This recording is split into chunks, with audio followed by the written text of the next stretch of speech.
Good morning, reading room. It is still morning. We are here, right? Yeah, we're here. 11:50. Looks like. Reading in the reading room. We are here reading the book Being Catholic Now. 37 different excerpts from this book on what people think about and feel about being Catholic now. Shh, it's okay. Lucy, sit. Come here. No.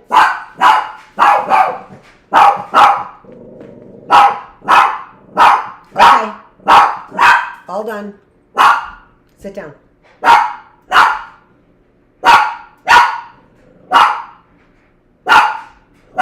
Lucy, sit now. They're gone. March. She's such a good girl. Look at her. Look at what a good girl. Where are you? Here she is. There we are. Give me electric shock right in the nose. Okay, so let's keep it going with our book. And my glasses. Quiet, sit. There's nothing else going on.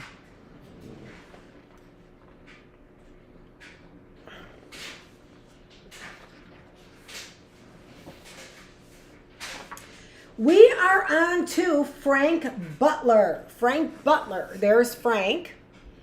It says, Francis J. Butler, born February 4th, 1945, is president of foundations and donors interested in Catholic Activities, Inc. FATICA.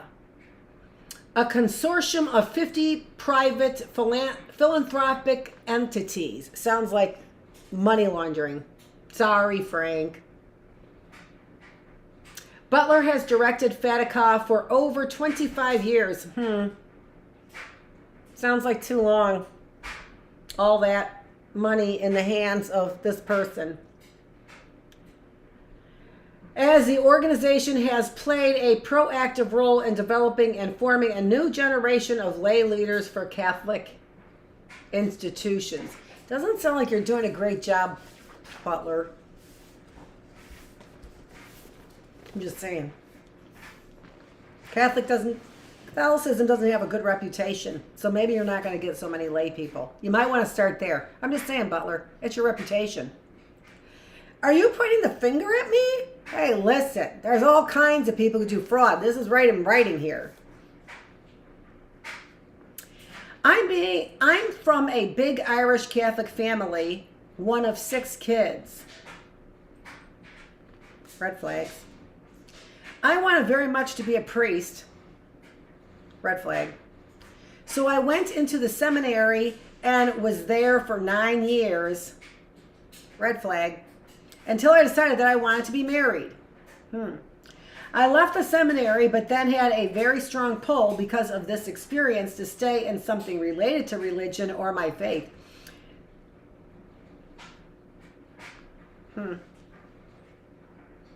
After I got my master's and then a doctorate in theology in 1972, I went to work for the Catholic hierarchy. In the social justice office, hierarchy and social justice. That sounds like a, what do you call those things that are diametrically opposed? Good call, Matt. See, this is what happens. I start reading Catholic stuff and then, first it's all good. Then it's all, what?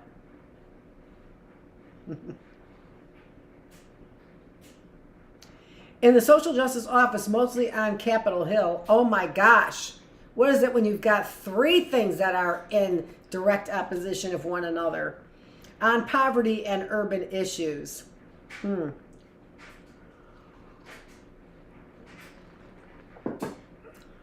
That coffee's good.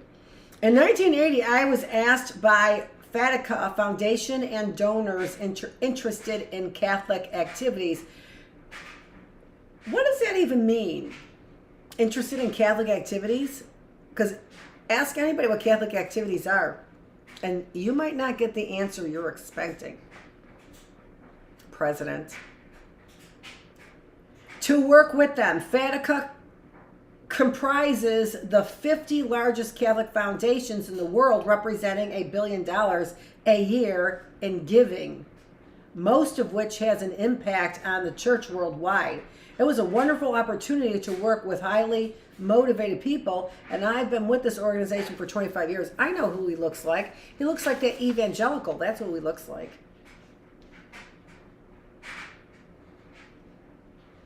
He looks very familiar.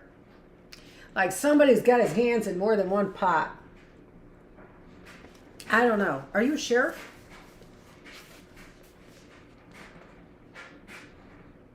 It was a wonderful opportunity to work with highly motivated people, and I've been with this organization for 25 years. I know personally who he looks like.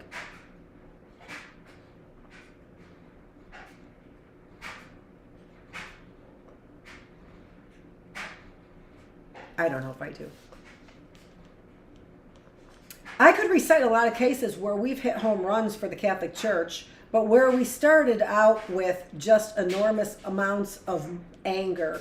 Some years ago, we commissioned research on the unpaid retirement liability that Catholic sisters had because of their low-paid service to the church. They'd work basically for stipends for schools and were never able to set aside funds for their old age. The system of taking care of the sisters was beginning to fall apart because nobody wanted to be a nun anymore. We moved the entire hierarchy. Yeah, another problem. Yeah, why don't you handle that, sir? Oh, I'm sorry. What? More nuns now? Everyone wants to be a nun because there's so many celibate people. They all decided to be Catholic nuns. Thank goodness, Butler. The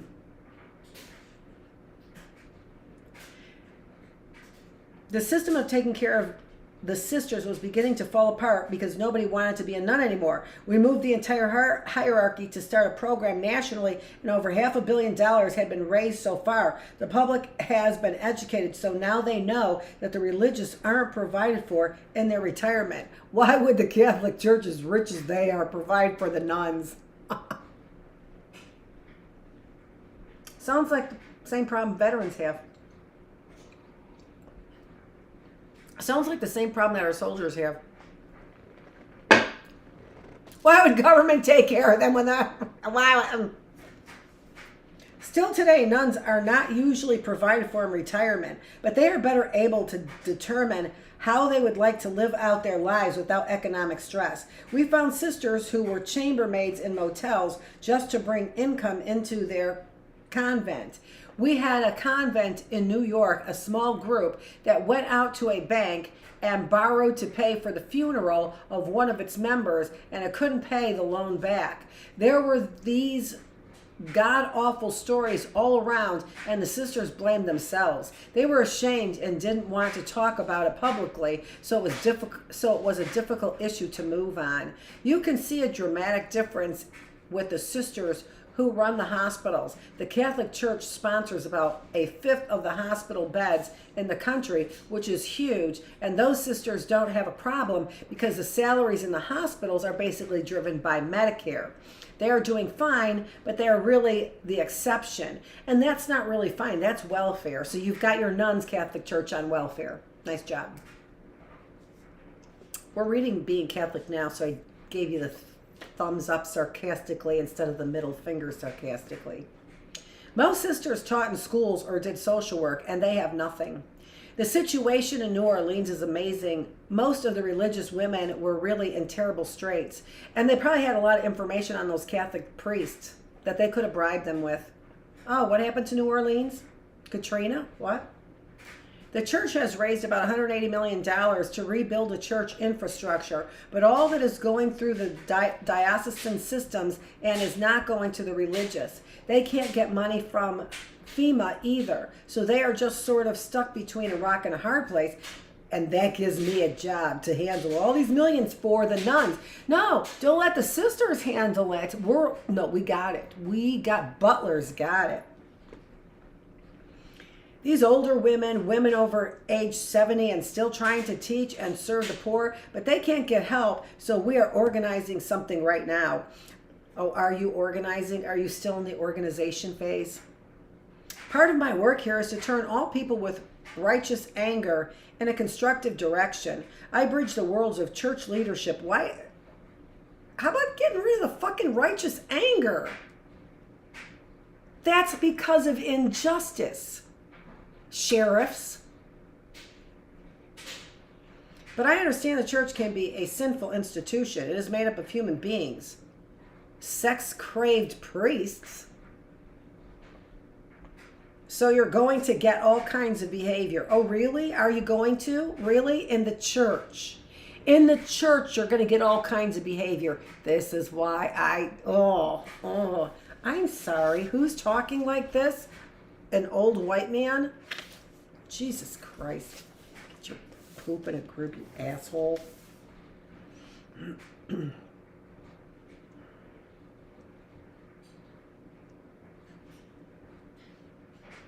I bridge the. You're the bridge. You're not a bridge just because people want to stomp on your face. Where was I? I don't care. When I worked for the Conference of Bishops, I led a program called Action Conference, which aimed to elicit social commentary to take the theme of social justice and look at injustice in America. How's that going? Never heard of it. Never heard of it. Next. Cardinal John Dearden of Detroit, who chaired the Vatican II document to unleash this great potential of lay people who fairly passive in the church, was our chairman. Never heard of him. Doesn't sound like he's doing much. Who?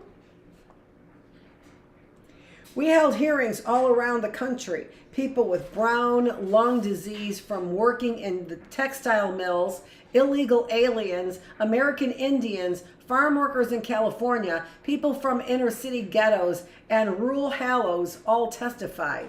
Oh my gosh, what was the outcome? Were ghettos reduced? Is that what happened? Were the American Indians given back their land and food and families that they lost? I think the Native American Indian is Job. I think that Job was a Native American. That's what I think. And then they were like, holy shit, that's Job. We better cover this whole thing up. Get him in reservations. We'll call them reservations. Get them in those prisons. I mean reservations. I saw real greatness in the... Yeah, it's just exactly like psychology, right? Oh, let's learn everything about psychology, not solve one goddamn problem, right? That's the language you Catholics are used to. Just speaking your language. Every day of my life, I'm speaking your filthy language. Sex trafficking, human trafficking, injustice, eugenics. Those are those Catholics that act like evangelicals. That's exactly what they are. That's exactly what you are, Tim McClory. Don't think I don't see your face around here. Was that Brendan? Because it sure looks like you. He sure looks like you. One of those kids. One of those McClory kids. Injecting. Or at McLaren. In Pontiac. Illegally. Hauling people in. Because you don't like their call for justice. You prefer your own. In hiding and in secret. All of you. That's what you prefer. Right? Not, why don't I hear your voice? Why don't I hear your voice? Why do I see you always hiding in the shadows?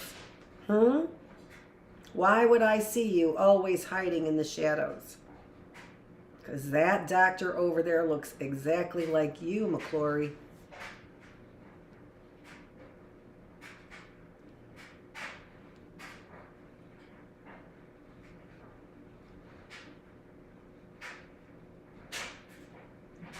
I saw these bishops listening attentively to these people and their lives. We saw change occurring. They were getting up. This whole justice thing wasn't just poetry to them. Yeah, no, it wasn't poetry to them. It wasn't poetry to you either, I see. You didn't get anything done. Didn't move your stale heart.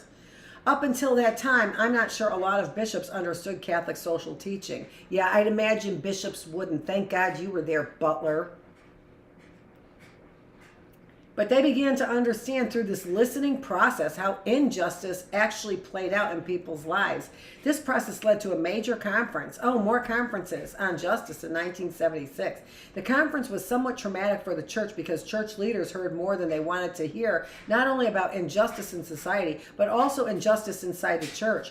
Participants talked about the treatment of women by the church, compensation of their own employees, racism, and discrimination. In other words, the application of Catholic social teaching to its day-to-day practices. It took a very controversial edge, and after the conference was over, the whole hierarchy had a difficult time reaching agreement about how to respond.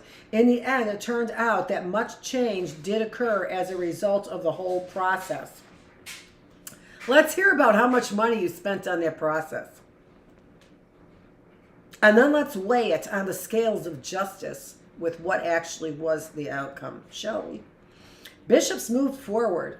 Really? That was in 1976. Well, we certainly have seen the progressive outcome of that, haven't we? Bishops moved forward with a stronger voice on justice. Well, we've certainly seen so much social justice change since 1976, for Christ's sake. And for the next several years employed a more pastoral, listening, consultative manner of working among their flock. Yeah, we can tell by the whole American society sitting over there supporting somebody who wants nothing to do with immigrants, who wants nothing to do with the poor, who's disgusted with the poor. Yeah, nice job, Social Justice Conference of Bishops. You were only worried about hiding your flaws. That's what you were. I don't even know why I'm getting mad at you. It falls on such tin ears. Just a fucking tin man church. And it's through the experience of people that we can come to know what God is saying about our world. Yeah, really? You know what God's saying? Thanks for listening, MFers. Catholic social, and he's saying that. You don't think he's saying that? You don't think he's calling you motherfuckers? Oh, he is. He is, Butler. Taking my words and perverting them, taking all that money that you could have been giving to the poor, sitting on your fat asses at your bishop's conference, solving nothing. You don't think God called you a motherfucker? Because I do. Catholic social justice is the essential part of the gospel itself, and you can't be a Catholic and opt out of that. All can share in God's blessings. If you look at, and we do, I can feel the warmth and love right now, and everyone sharing in God's blessings. I don't mind giving up. I don't mind giving up. I had a 1966 home that was falling apart and didn't even have the proper septic, whatever going on over there. So F you with what I had, compared to what we see in Oakland County. You pieces of shit still hiding.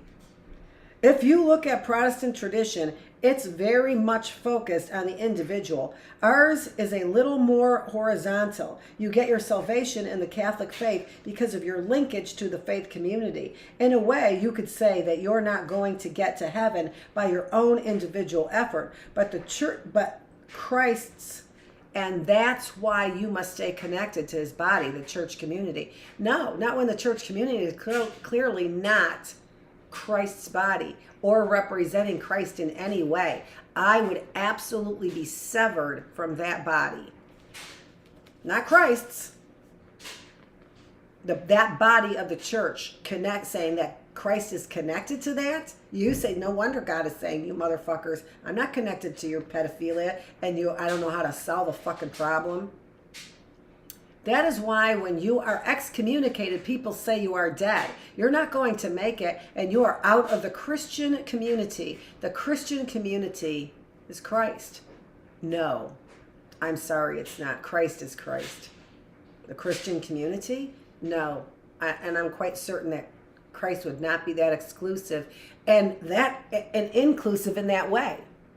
With all the lack of responsibility for all the sins? No, the Catholic Church has nothing to do with the body of Christ. And I am a firm believer in Jesus Christ. That's why I keep calling myself a Christian. I am a Christian. God is in each of our lives and guides our lives. I know that God works through me. It doesn't have anything to do with wearing a Roman collar or not. He is here. Oh, is that what you proclaim? There was an exclamation point. We have to figure out a process where the people of God can somehow share their experience of God so the whole community is enriched. Oh, really? I thought that they just did that and it fell on deaf ears, it sounds like. Because I didn't read one GD thing that you got accomplished from that conference. Not one goddamn thing. Each one of us has a vocation, a calling by God for the community. It is a gift for the community. It is not for ourselves, but for the others. In everyday Catholicism, we don't have a process to allow this reality to come forth and influence the church's life. So we waste all of this potential that we have. Oh, really? Gosh, thank God for the Catholic Council of Bishops in 1976, so all that potential wasn't wasted. And we often are more concerned about excluding people rather than including people. Oh, really? The Christian community is Christ? I love the baptism of Jesus in the Jordan. Jesus goes down into the water, and when he comes out, he hears the voice, "This is my beloved son." We're all beloved daughters and beloved sons. We're Christ in this world. No, you're not. Not when you haven't solved problems and you have all that fucking money. We're Christ in the world. For Christ's sake. This was the sense that marked Jesus' first public ministry. This is my favorite passage. It speaks to me the most. But because I like to think of my life and mission in that way, I'm loved in my... I swear to gosh, I stopped reading this book after I read Butler. Because I was just so... Are you still going on? Please tell me that we've got another person coming up. Yeah, Let's see what else falls out of this. Let's see what other shit falls out of this shithead's mouth. My identity is linked to that relationship with my Heavenly Father as Jesus was. It just, does that not just like nails on a chalkboard sound so inauthentic to you? I think that this is the security that every Christian has to dwell on, and we don't appreciate it. Now, you are secure in your money, in your position. It's all about finding God in yourself and others around you. See, this is the bullshit that people get from church that they cannot stand. This is just bullshit. That is the image of, here we go. I also love the prodigal son story. That is, do you really? When I pray, I like to be with a lot of people. Focus on the fact that, yeah, of course you do. A lot of people staring at you for your money and your prestige. You don't want to be alone with God. You might hear what he has to say about you. I like a good liturgy, good music, and to be surrounded by my friends focused on the Lord. You're so full of shit. You know who he looks like? Kavanaugh. Okay, if I were a pope, I'd make no statement for a year. No pronouncements at all. Yeah, you'd be drunk. I think the church does better to listen than to speak. Yeah. You've already listened. What happened in 1976? I'm sorry. A whole lot of listening. A whole lot. You know what? I'm done with this one. I'm done with you. I'm done with you, Butler. Tomorrow, we will do Gabriel Byrne. B-Y-R-N-E. Gabriel. Did I say Gabriel? Gabriel. I'm so bothered by this. If you want to finish it, finish it.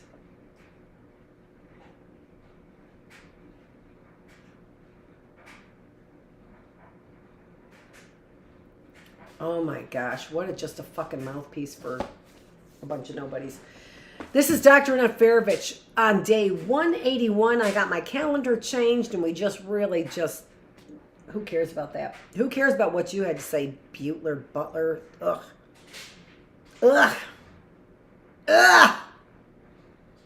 Who asked that person?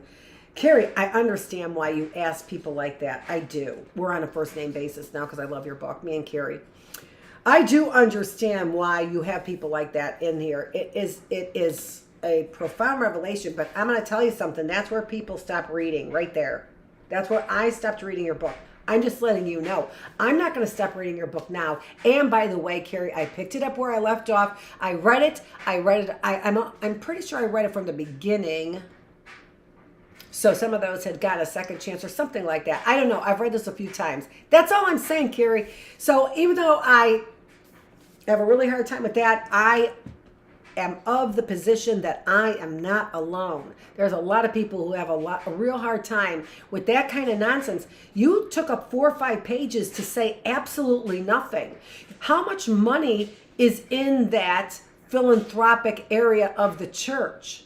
It is just that there's just a sense of such ridiculousness, and we understand that you know nothing about justice because of those stale, surface, passive words that you use. People who speak for justice are speaking like this. They speak like I do, not like that bullshit white vanilla paste. This is Dr. Annette Feravich. We are here in the classroom. This is specifically the reading room. I'll be back tomorrow with a different attitude. I promise you. Unless I read something like that bullshit from Butler. Thanks.